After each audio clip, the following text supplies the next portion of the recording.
할렐루야. 오늘 말씀은 마태복음 13장 24절부터 43절까지 있는 말씀입니다. 예수님께서 이제 지금 바닷가에서 어, 예수님 배를 타시고 청중들은 이렇게 언덕에 다 이렇게 앉아 있는 곳에서 말씀을 전하시는데 이 바리새인들 이런 서기관들 이런 사람들은 이해할 수 없게 비유를 들어서 이렇게 계속해서 말씀을 하시고 있습니다. 일곱 가지 비유 가운데 앞에서는 씨 뿌리는 비유인데 거기서는 이제 우리의 마음밭을 잘 준비해서 30배, 60배, 100배 결실을 하라.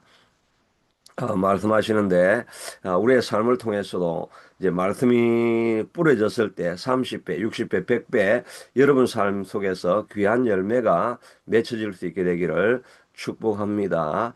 열매는 시간이 걸리잖아요. 그러니까 꾸준하게 이렇게 기도하다 보면 또 이 기도회를 통해서도 여러분 삶 속에서 좋은 열매가 더 풍성히 자랄 수 있게 되기를 축복합니다.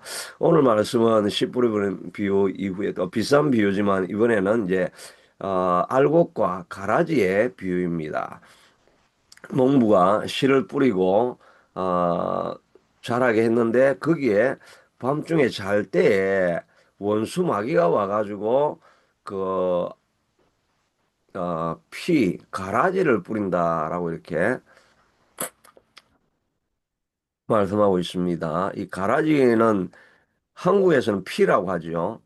이제 제가 사진을 찾아봤는데 이게 지금 화면으로 뜨는지 모르겠는데 이게 화면으로 뜹니까? 네, 그림이 뜨죠. 예. 이거 아마 이거 좀 그림이 이해가 안 될 텐데 이거 긴 이쪽이 이제 벼고 이쪽이 벼가 아니라 그 밀이죠. 밀이고 여기가 독보리라고 이렇게 독보리 하여튼 그렇게 하는데 이 가라지라는 걸 사진을 찾아보니까 이렇게 나옵니다. 한국에서는 이런 건 잘 없죠. 한국에서는 논에 피가 있으니까.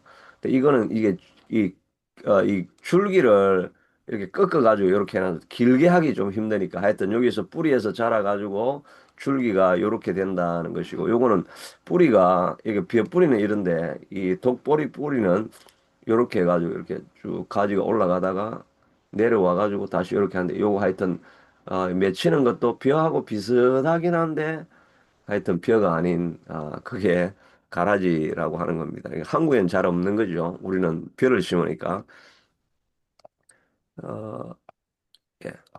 그래서 하여튼 요 벼는 이게 그 가라지는 이런 것이다라고 하는데 하여튼 이렇게 원수가 와서 밤에 가라지를 뿌리고 가게 됩니다. 그러니까 좀 시간이 지나서 자라고 있으니까 종들이 와가지고 이걸 뽑아버려야 되지 않겠습니까? 하니까 아니다 가만히 두어라. 혹시 뽑다가 이게 이제 독보리가 이벼 밀하고 이렇게 붙어 있다가 그 뿌리를 같이 두고 있습니다. 그러니까 뽑으면 같이 뽑힐 테니까 있는 저기 밀이 상할 수 있으니까 그대로 두어라라고 이야기를 합니다. 그리고 나서 나중에 34절 이후에 36절 이후에 이 비유에 대한 그 해석을 해달라고 하니까 좋은 씨를 뿌리는 이는 인자 예수님이고 밭은 세상이고 또 좋은 씨는 천국의 아들 가라지는 악한 자의 아들이고 가라지를 뿌리는 원수는 마귀요 수수대는 세상 것이요 수수꾼은 천사들이다라고 하면서 이 가라지가 있지만 그러나 그걸 당장은 뽑지 않는다. 그러나 다 자라고 나서 추수하고 되었을 때는 이제 이 독보리들만 가라지들만 다 뽑아가지고 단을 묶어가지고 불태워버리고 또 곡식은 곡간에 모아 드리게 될 것이다라고 이야기를 그런 비유로 말씀해 주시고 있는 내용입니다. 특별히 여기에서 보면 예수님이 원수는 이 마귀라 이렇게 몰래 씨를 뿌리는 사람은 주인이 이르되 원수가 이렇게 하였구나 이렇게 하니까 원수가 누구냐 하니까 39절에는 보면 이 원수 가라지를 뿌리는 원수는 마귀다라고 이야기를 하고 있습니다. 마귀가 와서 하는 일은 갈등을 일으키고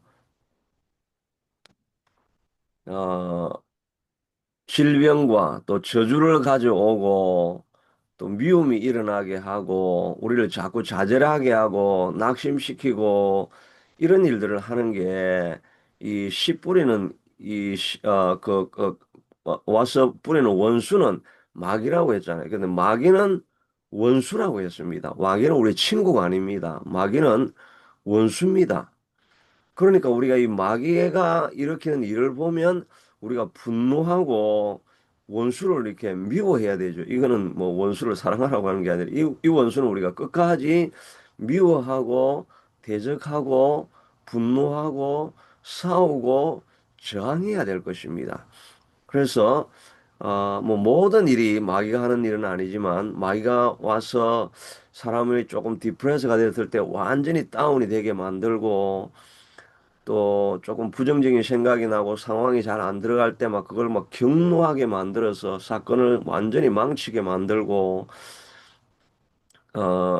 또 가정 안에 원래 뭐 어떤 문제가 조금 있었지만 그걸 가지고 막 갈등을 증폭시켜 가지고 가정이 막 파탄이 나게 만들고 이렇게 하려고 할 때마다 이건 원수가 이렇게 하는 것이구나 그렇게 생각을 하고 이건 우리가 분노하고 저항하고 너 이 도적이 하는 일은 도적질하고 죽이고 멸망시키는 것이라고 했으니까 이렇게 우리를 어둡게 만들고 분쟁을 일으키고 갈등을 일으키고 마음에 깊은 낙담을 가져오게 하고 이 또 가난의 저주를 가져오고 질병의 저주를 가져오고 이렇게 할 때 우리가 이 저항하고 싸워야 되지. 이걸 그냥 내 운명이구나 받아들이자. 뭐 이렇게 하면서 슬프다 이렇게 하면서 자기 연민에 빠져가지고 이 마귀하고 같이 놀아나면 안 되는 거죠. 어려움이 찾아오고 절망스러운 마음이 찾아올 때 사단을 대적하라. 그래야만 너희를 피하리라. 예수님이 계속해서 예수님 말씀하시는 거는 어디든지 귀신을 쫓아내는 이야기, 마귀 이야기 이런 게 이야기들이 자꾸 나옵니다. 예수님은 첫 사역 시작하기 전에도 맨 먼저 한 것이 광야에 나가서 사단에게 시험을 받은 거잖아요. 그러니까 이 영적인 세력이라는 게 예수님에게는 너무나 그게 명백한 현실이고 또 가장 큰 그 대적으로 이렇게 두고 있기 때문에 우리도 모든 걸 귀신이라 해가지고 막 이상하게 가면 안 되겠지만은 영적인 세력이 우리를 지배하지 못하도록 그 어려운 일이 생길 때마다 예수님 이름을 붙잡고 우리를 망하게 하려고 찾아오는 더럽고 악한 귀신은 예수 이름으로 떠나갈지어다 물러갈지어다 이렇게 우리가 투쟁하려고 하는 마음, 저항하려고 하는 이런 마음을 우리가 가져야 된다 하는 것입니다. 또 이 원수 마귀가 가라지를 뿌리는데 이 가라지는 밤에 사람들이 잘 때 그 원수가 와서 곡식 가운데 가라지를 뿌리게 됩니다. 그러니까 우리가 깨어있지 아니하면 이 사단이 들어오게 되는 거죠. 교회 공동체도 원래는 그냥 믿음으로 충만하면 뭐 신천지나 뭐 이런 것들이 들어올 수가 없습니다.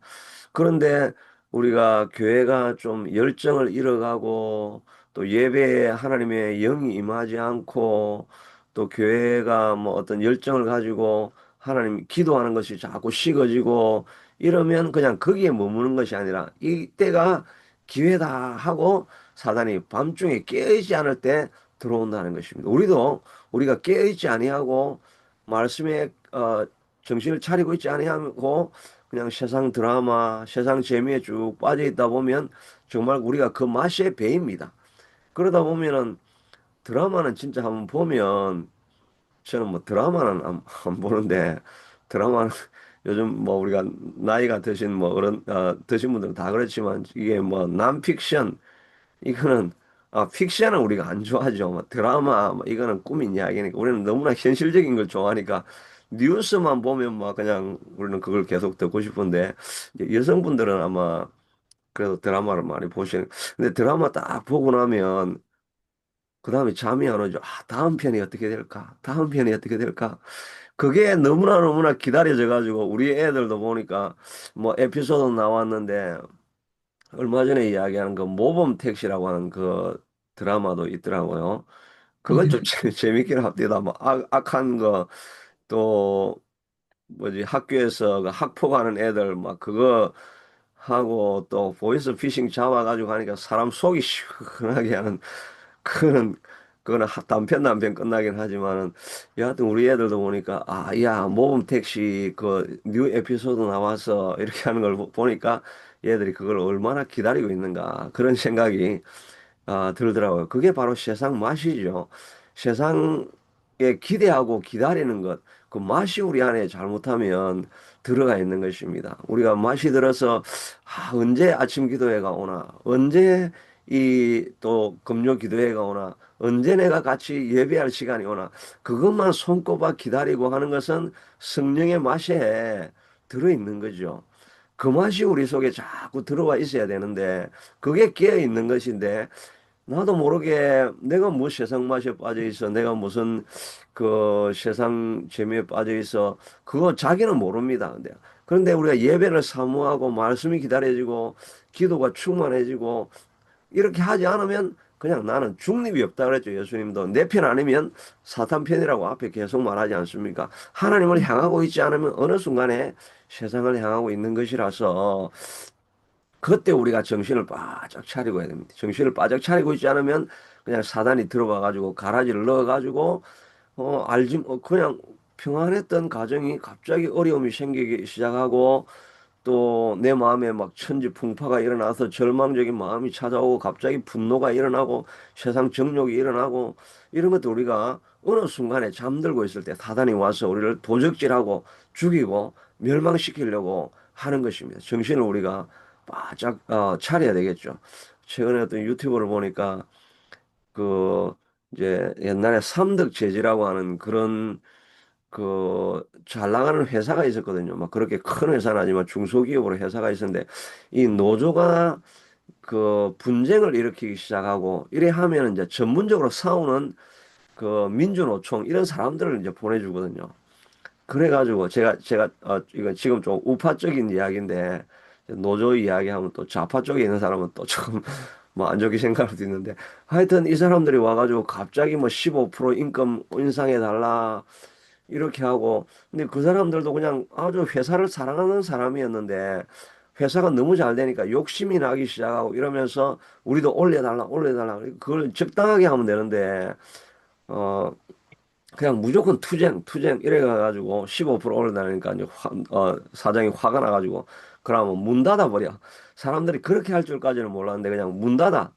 그래가지고 문을 실제로 닫아버립니다. 닫아버리고 그냥 회사 땅을 다 그 시에 기부를 해가지고 거기를 회사를 다 없애버리고 거기에다가 공원을 만들어가지고 이제 시민들은 뭐 그 사장을 너무나 좋아하는 그 히어로가 됐죠. 그런데 분쟁하고 싸웠던 사람들은 돈을 더 올리려고 하다가 쫄딱 망해가지고 이제 나이가 뭐 40, 50 됐는데 자기가 전문직이 그거 재지 만드는 것밖에 없는데 나가지고 뭐 지금 뭐 거의 뭐 폐지 주어 사는 이런 상황으로 떨어지게 되는 거예요. 욕심을 부리고 하니까 이 이렇게 하면 이제 노조가 또 사단이라고 하게 되는데 여하튼 하여튼 예를 들어서 하는 이야기입니다. 하여튼 그 우리가 또 너무 그 노조들 안 좋은 노조들 있죠. 기종 노조들 있죠. 이제 요즘은 뭐 노조가 옛날에 가난한 노조가 아니죠. 완전히 기종 노조가 돼가지고 하여튼 투쟁을 자꾸 분란을 일으켜가지고 결국은 자기도 망하고 회사도 망하고 다 이렇게 망하는 수가 있는 것입니다. 정신을 차리고 내가 욕심을 덜 부리고 나도 되고 회사도 되고 경영진하고 전문적인 정보를 가지고 대화를 해야 되는데 노조가 요즘은 그래서 노조 안에도 그 뭐 민주노총 이런 안 좋아하는 사람들 있죠. 정확한 자료를 가지고 와가지고 회사의 상태가 어떤지 보고 이 적당하게 합리적인 수준에서 요구를 해야 되는데 무조건 투쟁 내 원하는 대로 들어달라 이제 투쟁하게 하는 게 본질적으로 사단이 갈등을 일으키는 건 아닙니까? 이제 그러다 보니까 다 망하게 되는 것입니다. 우리도 교회 안에도 그게 그래서 다 망하는 거죠. 적당하게 정신을 차리고 기도하고 십자가를 진다는 마음으로 모든 것을 참아내고 인내하고 기다리면서 가라지가 있어도 기다리고 이렇게 해야 되는데 그냥 분노하는 마음으로 일어나기 시작하면 파가 나누어지고 그러다가 결국은 뭐가 됩니까? 교회가 갈라지고 교회가 깨어지면 누가 제일 좋아합니까? 뭐 누가 뭐 목회자가 좋아합니까? 평신도가 이긴 쪽이 좋아합니까? 둘 다 망해가지고 제일 좋아하는 것은 사단이 야, 내 소원을 이루었다. 그렇게 하는 것 아니겠습니까? 정신을 차리고 우리가 깨어서 잠들지 않아야 돼요. 잠들면 이 사단이 원수가 와서 우리를 멸망시키려고 가라지를 넣어가지고 내 안에 풍파가 일어나고 가정의 풍파가 일어나고 교회의 풍파가 일어나게 만드는 것입니다. 잠들지 않게 되도록 늘 깨어서 기도하는 우리 일이 있어야 되겠죠. 그렇게 하니까 사람들이 와가지고 우리 주인님 그 이거를 뽑아버려야 되지 않겠습니까? 주인이 그런데 주인이 뽑기를 우리가 가서 이것을 뽑기를 원하시나이까 주인이 내 가만두라 가라지를 뽑다가 곡식까지 뽑을까 염려하노라. 가라지가 우리도 교회 보면 뭐 가라지가 있는 것 같죠. 야, 저 사람은 가라지 같아. 근데 우리는 심판자가 아닙니다. 어떻게 그 사람이 가라지인지 우리는 모릅니다.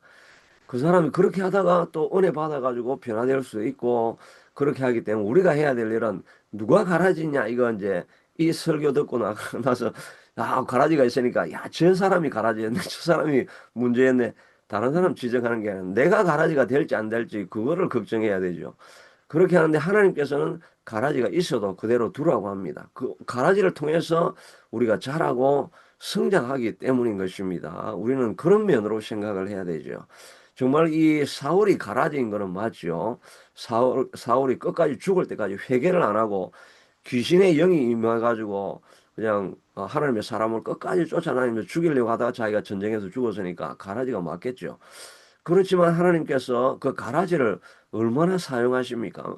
가라지가 없었다고 사울이 없었다고 한다면 그 다윗과 같은 그런 위대한 왕이 존재하지 않았습니다. 다윗이 그렇게 고생해가지고 왕이 되고 나서도 조금 편하니까 바세바를 범하고 타락하는 자리까지 가지 않았습니까? 만약에 골리앗을 죽이고 사울이 그를 끝까지 죽이려고 해가지고 고생하고 뭐 삶과 죽음이 한 걸음밖에 없습니다라고 하면서 날마다 졸이는 마음으로 기도하고 하나님 앞에 매달리고 정말 하나님 앞에 살려달라고 구하고 밤마다 기도하고 그렇게 그렇게 해도 나중에 편하니까 범죄하게 되는데 다윗이 노래도 잘하지요. 시도 잘 적지요. 용맹하지요. 뭐 이러면은 이런 진짜 훈남이지요. 뭐 이러면은 얼마나 많은 유혹들이 찾아왔겠습니까? 고난이 없다고 한다면 20대 초반에 20대 후반이 되어서 이미 온갖 문제를 일으키는 사람으로 빠질 수밖에 없었을 것입니다. 그런데 13년 동안 하나님께서 산과 들로 쫓아다니면서 고생하게 해가지고 하나님 좀 살려주십시오. 야곱이 마치 천사를 붙잡고 축복하기 전까지는 내가 놓을 수 없습니다라고 하는 그런 기도를 그렇게 오래 하다가 영성이 뿌리 내려지고 근육이 생겨지고 그렇게 하니까 나중에 어, 복이 임해도 변하지 않는 사람으로 바꿔진 것 아닙니까? 가라지가 있는 것은 나를 세우기 위한 도구였다 하는 생각을 가지고 그 주변에 가라지가 있으면 하나님 가라지를 보내주셔서 감사합니다. 저 가라지 때문에 내가 더 성숙하게 하고 저 가라지 때문에 내가 십자가의 고난을 알게 하시고 나를 더욱더 성숙하게 하시니 감사합니다라는 생각을 가지고 늘 하나님 앞에 더 가까이 나아가는 도구가 되어야 되겠죠. 우리 주변에 나를 괴롭히는 사람 도 마찬가지고 가정에 일어나는 어려움들에 대해서도 교회에 대해서 일어나는 어려움들에 대해서도 우리가 늘 생각하기를 하나님 저 가라지 또 어려움 때문에 하나님 내가 더욱더 성장하기를 원합니다. 주님 앞에 더 가까이 나아가기를 원합니다. 이런 마음으로 하나님은 우리가 더욱더 나아가기를 원하시는 것입니다. 진주가 만들어지는 거 뭐 우리 자주 이야기를 하죠. 진주 안에 모래알이 들어와 가지고 너무너무 괴롭고 그 보드라운 살 안에 모래알이 들어와 가지고 까칠없고 이렇게 하니까 늘 신경이 쓰이고 하니까 액을 분비해내 가지고 그래서 진주가 만들어지는 거죠. 그런 주변에 우리를 괴롭게 하는 이런 가라지 있기 때문에 그래서 하나님이 뽑지 않는 것입니다. 뽑지 않고 그대로 두니까 우리가 더 고난을 통해서 진주를 만들어내는 거죠. 그런 고난을 통해서 우리가 하나님 앞에 더 가까이 나아가서 우리 삶 속에 아름다운 더 진주들이 더 많이 만들어질 수 있게 되기를 바랍니다. 이 비유 이후에 또 예수님께서 어, 또 하시는 비유가 31절이네. 겨자씨 비유가 있죠. 겨자씨 비유를 통해서 천국은 마치 사람이 자기 밭에 갖다 심은 겨자씨 같은 하늘이니라. 이는 모든 씨보다 작은 것이로되 자란 후에는 풀보다 커서 나무가 되며 공중의 새들이 와서 그 가지에 깃들인다라고 이야기하고 있습니다. 그러니까 겨자씨가 우리가 작은 거는 뭐 제가 자주 이야기했죠. 뭐 정말 눈에 보일까 말까 할 그런 건데 그게 자라가지고 근데 저도 이 본문을 읽을 때마다 그 제가 이게 이제 겨자씨라고 하는 저는 겨자 나무가 어떻게 생겼는지 몰라가지고 지난번에 한번 보여줬습니까? 이게 지금 그 그림은 찾지는 않았는데 이 겨자는 1년생 나무입니다. 1년생 나무라고 안 하고 1년생 꽃이라고 해야 되나? 하여튼 그 풀입니다. 1년생 풀입니다. 1년 있다가 죽는 거죠.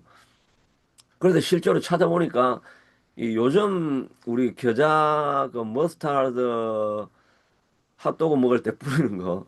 그래 그게 어떻게 생겼는가 이렇게 찾아보면 키도 한 뭐 다 자란 게 뭐 이런 1m 정도밖에 안 됩니다. 근데 그거는 뭐 양육을 해서 그렇게 좀 작아진 것이고 이스라엘에서 나는 건 최대로 자라면 3m 정도니까 사람 키보다 조금 크니까 그게 무슨 새가 깃들 만한 그런 큰 나무가 되는 건 아니죠. 뭐 우리가 이제 겨자나무 이렇게 하면 이제 그림에 보면 이미지 사파로 이렇게 보면 나무가 엄청 커가지고 막 소나무 500년 된 것 같은 막 이런 나무를 그려놨는데 겨자가 그렇게 될 수가 없죠. 1년생 나무인데. 그런데 여하튼 예수님은 이 모든 씨보다 작은 것이라도 자라는 에는 풀보다 커서 나무가 됐다 그러니까 이거 어떻게 나무가 되냐 플랜트지 이랬는데 하여튼 이 다른 주석을 보니까 예수님은 이 겨자 씨가 자라가지고 나무가 된다고 하니까 완전히 다른 존재가 된다는 것입니다. 같은 나무가 커진다는 이야기가 아니라 그냥 이게 다른 나무로 되어져 버린 것입니다. 그 엄청난 진짜 그 백송과 같은 그런 뭐 500년 된 나무가 되는 것처럼 그렇게 존재가 바뀌어진다는 이야기잖아요. 이게 풀이 된다는 이야기가 아니라 나무가 된다는 이야기하니까 하여튼 어 고린도후서 5장 17절에 보면 누구든지 그리스도 안에 있으면 새로운 피조물이라고 그랬잖아요. 말씀이 들어오면 우리가 새로운 피조물이 되는 거죠. 겨자가 나무가 되는 것처럼 이런 놀라운 변화가 일어난다는 것이겠죠. 그래서 우리 안에 생명의 씨앗이 들어오면 생명이 있으면 이런 큰 놀라운 변화가 일어나게 된다는 것입니다. 그러니까 우리도 그런 기대감을 가지고 내같이 부족하고 모자라고 연약한 자지만 하나님의 말씀이 들어오면 이런 변화가 일어날 수 있겠구나 하는 그런 기대감 우리가 가져야 되겠죠. 이 흙이 나무가 즉 씨앗이 땅을 뚫고 올라오려고 하면 자기의 20만 배 되는 무게를 견뎌내고 온다고 합니다. 이 흙이 하여튼 이 씨앗의 입장에서는 그 20만 배가 되는 그런 힘이 필요하다고 합니다. 그런데 그 생명이 있으니까 20만 배의 어려움을 뚫고 나오는 거잖아요. 우리 안에 예수님이 들어와 있으면 우리 안에 우리의 무기는 육체가 아니요 견고한 진을 파하는 강력이라고 했기 때문에 주님의 말씀이 우리를 붙들게 되면 이것이 20만 배 되는 힘과 저항을 견뎌내고 마침내는 살아내어서 열매를 맺고 뿌리가 맺혀지는 것이죠. 이 자그마한 씨앗이 우리나라 선교 1900년대 1800년대 말 1900년대 초에 조그만 씨앗 하나가 들어왔는데 그 씨앗이 정말 20만 배 되는 역사를 일으킨 거나 마찬가지죠. 그 조그만 씨앗이 들어와서 그 가난한 나라, 그 정말 가난과 기아가 있는 그런 나라가 미개한 나라였던 나라가 오늘날 대한민국으로 바뀌어진 것은 이거 뭐 정치학적으로 뭐 이렇게 이야기할 수 있지만 우리 믿음의 눈으로 이렇게 바라보면 그 조그만 씨앗이 들어와 가지고 그 복음의 말씀 때문에 오늘날 한국 사회가 이렇게 바뀌어진 것 아닙니까?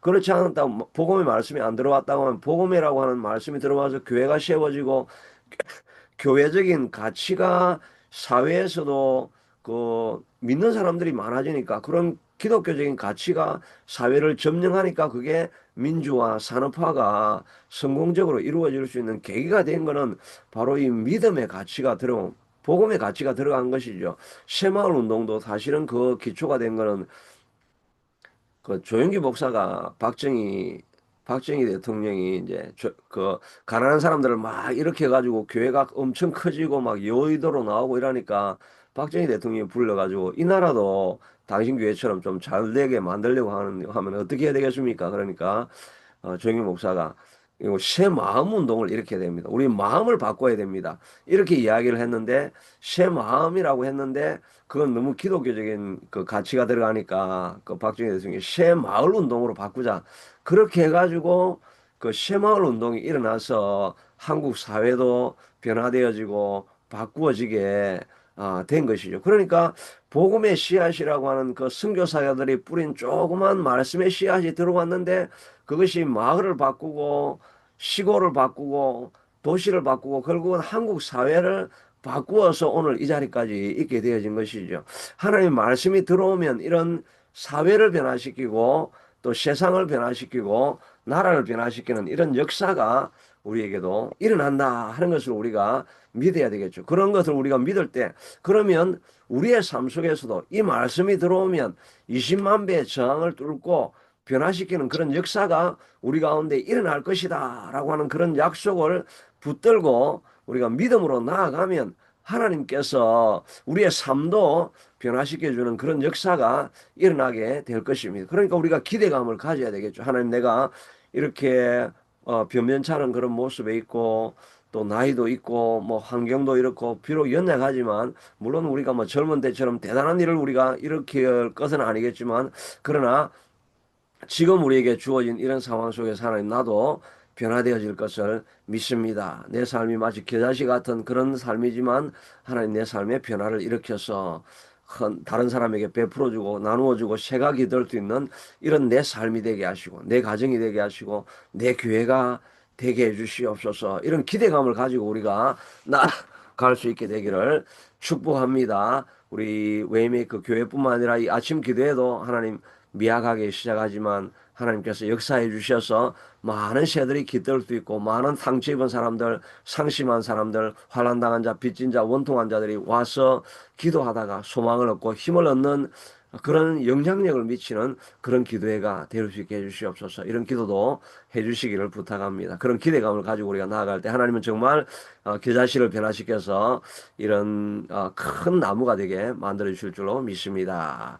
모하신 하나님 감사합니다. 하나님 말씀은 능력이 있고 힘이 있고 세상을 변화시킬 수 있습니다. 선교사들의 그 말씀뿐만 아니라 삶으로 드려진 헌신의 삶의 말씀의 씨앗이 이 한국 사회에 들어오니까 마을이 변하고 가정이 변하고 교회가 변하고 사회가 변하고 오늘날과 같은 이런 사회가 이루어지지 않았습니까? 이 놀라운 말씀이 우리에게도 들어오면 변화를 일으켜 주실 수 있는 줄로 믿습니다. 우리의 지금 연약한 상황들 하나님께서 변화시켜 줄 수 믿습니다. 사단이 와서 가라지를 뿌릴 수도 있을 텐데 하나님, 우리가 깨어서 정신을 차리고 사단이 우리를 하나님의 말씀이 자라는 것을 막고 멸망시키고 무너뜨리려고 할 때 하나님, 끝까지 저항하고 투쟁하고 기도하면서 전진하며 나아가서 사단의 가라지들은 다 사라지고 겨자씨의 믿음이 말씀이 자라서 큰 나무를 이루는 역사가 우리 삶 속에